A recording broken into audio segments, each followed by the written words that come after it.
since November 2020.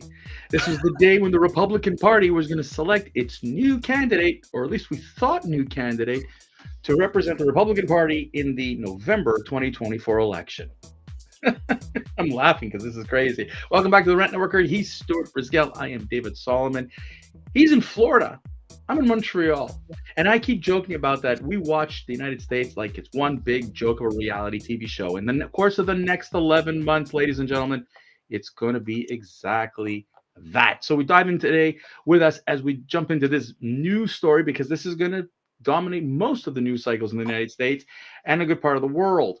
So we're going to move politics and pop culture and everything aside because we're going to discuss today how absurd this is going to be over the course of the next few months. So sit back and enjoy as we get into Iowa. So Iowa, for the Republicans, is where everything's going to start. This is the official kickoff. And for the last few months, you've had sort of Donald Trump, but you've had Nikki Haley, Ron DeSantis, and Vivek Ramaswamy, all of these candidates running around the state of Iowa again and again and again. And they've been to New Hampshire and South Carolina because that's next on the agenda. But Iowa is where it starts. Iowa is where it's a kickoff, and Iowa is where your momentum gets going. Iowa could be a kingmaker or queenmaker, or it could be you're the court jester. One way or another, after today, we'll have a better idea of how narrow the field will be. And Stuart, I got to tell you, in watching this lead up to Iowa, where the weather is terrible, nobody has snow tires, or practically nobody has snow tires. The weather is so bad, there's a question of, can Donald Trump win in a winter storm? This is the level of absurdity we're talking about. Stuart, let's kick off the Republican nomination season. All right. Well, first of all, let's understand that the Iowa caucus history. 2000, the caucus was George W. Bush. The nominee was George W. Bush. 2004, we had no caucus. 2008 was Mike Huckabee. You know Mike Huckabee. His daughter is a famous girl now. She's governor. But John McCain etched him out. 2012, Rick Santorum won. I don't know. I haven't seen Rick Santorum in a while. But anyways, let's keep going. Mitt Romney won. Then you got 2016, Ted Cruz was the nominee, and Donald Trump eviscerated the crowd. 2020, it was just Donald Trump. So today we're focusing on who's going to win the whole enchilada. Well, based off of history, the Iowa caucus is the kickoff, but it really hasn't dictated the winner.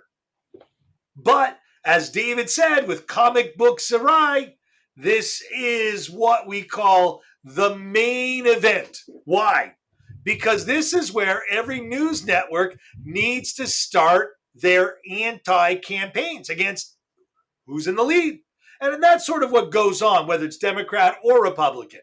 But what's really different about the Democrats versus the Republicans are, let's hear their history. David loves this. 2000 was Al Gore, nominee, Al Gore. 2004, John Kerry, winner, nominee, John Kerry. 2008, Barack Obama, nominee, go figure, Barack Obama. 2016, Hillary Clinton. 2020, this one is where it gets a little twisted. Peter Buttigieg. Mayor Pete. He etched out Joseph Biden. Now, why am I mentioning this? Because when you talk about a unified party, see, the Democrats have unified hate. They just hate everyone that doesn't agree with them. And even hate each other sometimes, but they hate everyone else more. And if the enemy is my enemy, this is the whole thought process. Where the Republicans are like ants in a friggin' snow trap. They're going in all different directions, freezing their heinies up. They don't know which way to go. And you know whose fault it is? The Republican National Party. They refuse to bring in the extreme right with the extreme left of the party and sandwich them in the middle. You on the right, you got to suck it up, Buttercup. You on the left, You're going to have to get it to high gear because you're too low, not going to go. So, but we don't. And we sit and we watch the Iowa caucus like a bunch of theater nutcases wanting to know who at 8:45 is going to be hailed the victory. Well, that's when the results start Yeah, rolling yeah, in. yeah. The delegate, there are 1,215 delegates needed to win a nomination. And everyone puts their eggs in this first race. Everyone's saying this. If Trump doesn't win by a landslide, he's lost. Right? That's what they're saying. If DeSantis doesn't win, he needs to cut and run and go back to Tallahassee. And if Nikki Haley doesn't win, well, they don't know what to say. Everyone is counted out. Ugh. You know, Yeah. I got to tell you, Stuart, it's mind-boggling because again, it's the talking heads, and it's all of a sudden you've got media people who are super experts at everything. I mean, maybe they should come to my house and fix my electrical problem because the media seems to know everything. The reality is, when it comes to Iowa, you're 100% right. It's the stepping stone. It's a first stone. It's not the be all and end all. To me, the first pin to fall will be Vivek Ramaswamy. If it were up to me, I think he's going to be left in the dust. And if he was smart, he'd get out of the campaign. But he wants to be, I think he wants to be Trump's VP. And I think that's kind of why he's hanging around the way he's acting. Nikki Haley and Ron DeSantis right now, if you listen to the polls, they're playing for second place. And it's all about second place. It's all about second place. It's all about second place. And if I listen every single time to media polls and I listen to media, Donald Trump would have been president in 2016, right? Remember, 2016, Hillary Clinton was going to smash Donald Trump and was going to win the election. And even while they were counting, they were saying, but the polls said Hillary was going to win. The exit polls, everybody's relying on polls. And all polls is a minuscule percentage of what people believe in. And they're going to lie to you or going to tell you things that you're going to want to hear. But when they get to the ballot box, it's a different story. This is the first time, Stuart, though, in a long time, and I can't, in my lifetime, remember when a presidential candidate or wannabe candidate was already president. And so now what you're hearing, and what's weird about the Iowa caucus is in every time there's a caucus, it's the devil you don't know, right? Everybody comes and makes promises because they've done it wherever they've been, but they've never done it as president. Here you have a president who has done it and has told everybody, but look what I've achieved. And now you've confused people in Iowa saying, okay, he did that. He's promising to do that. So is it the devil you know or the devil you don't know? And I think Iowa is going to be a very interesting litmus test for the Republican Party to see where this goes. The thing to me is it's not that the media is saying if Donald Trump doesn't win by a landslide, it's Donald Trump who believes he should win by a landslide everywhere he goes. Everybody should be kowtowing and bowing down to King Donald because look what he's done for the world and whatever. I'm not arguing that point. It's just a mindset and an attitude. He didn't campaign in Iowa like the other three. Okay, he kind of took a step back. He was busy with other things like court cases. And that is where the media is focused on.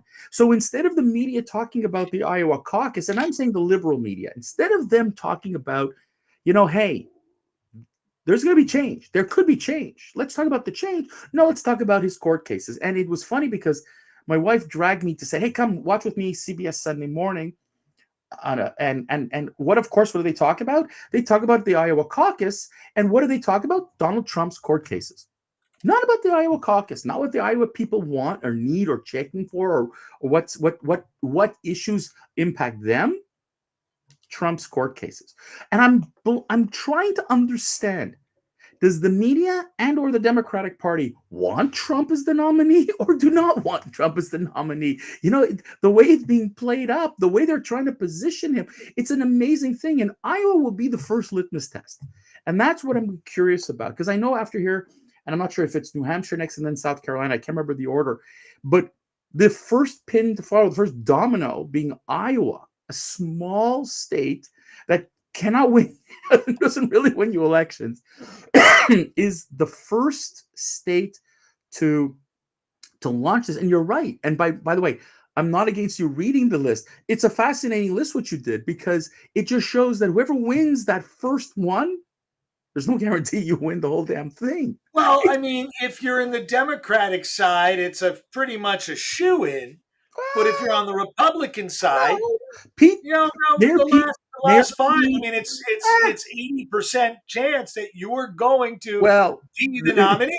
well, You have a 10% chance if you're on the Republican side, or close, less than that, well, you actually. know what? I find it fascinating, Stuart, because it's not about, to me, it's not about, you know, what the Democrats, because the Democrats have a whole different way of doing things, apparently.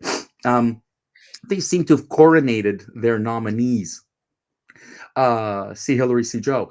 But if we look at this thing, and you said something about the Republican Party, extreme right, extreme left, and whatever part, and it's to me, the Republican Party is just becoming, there's a lot of mess, and it's funny, there isn't these type of campaigning, you know, bothers me, because it just shows the disorganization within, or like the lack of unity within a party. When you go after people the way they go after each other, and we saw this with, by the way, with Kamala Harris and Joe Biden. Kamala Harris ripped Joe Biden big time in one of the debates, and then she became his vice presidential candidate. But it's the Republicans, and it's absolutely incredible how they shred and tear each other apart. And then they say, "Oh, let's get together at the convention. Oh, everything's going to be kumbaya and whatever." Come on, like this is terrible. I know you want to win, but win on your merits. You're Right, and shredding your opponent. so right, but you wanted to know the order. I mean, Iowa's the 15th. 23rd is basically a Super Tuesday, and why they call it Super Tuesday is because you have both the New Hampshire Democrats that have a primary, as well as the Republicans, which is really interesting because who's running against Joe Biden?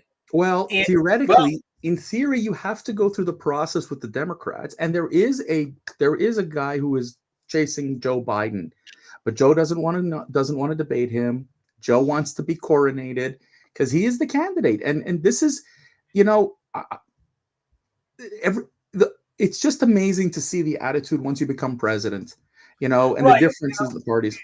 you're right. But then the big Super Tuesday, where 16 states vote, I think by then it becomes apparent who the candidate will be.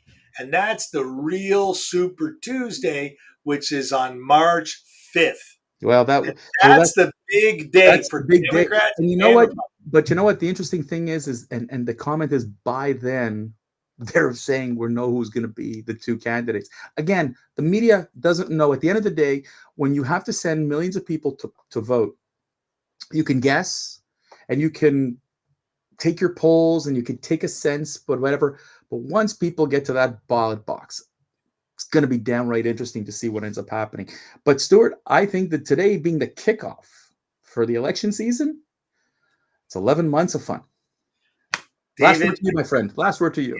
you know, the last word is we should start taking a little wager. David, who do you think the winner tonight's going to be? You have $1. If I had, I hate to say it, but I think that Donald Trump's going to win tonight. You, what do you got? I put 75 cents on Donald and I put 25 cents on DeSantis. Oh, no, no, you can't do that. You got to make it. If then that's the case, then I'm putting 75 cents on Trump and 25 cents on Nikki. I'm thinking Nikki's going to kick DeSantis tonight. I'm sorry, your governor, I think, is in trouble. Anyways, folks, that's it for the wagers for today. Go to Vegas if you want more. But that's it for the Rant Network for today. We trust you found some insight in today's dialogue. We're here every Monday, Wednesday, Friday, noon Eastern. As you can see, unfiltered, unedited. We go at it. No takes, folks. There's no editing. However it comes out, it comes out. So enjoy it and engage us on social media. Check us out on YouTube. Please share your perspectives. We love your comments. We love the direct messages that we've been getting. Keep it coming. And until Wednesday, keep it going. Stuart, say goodbye.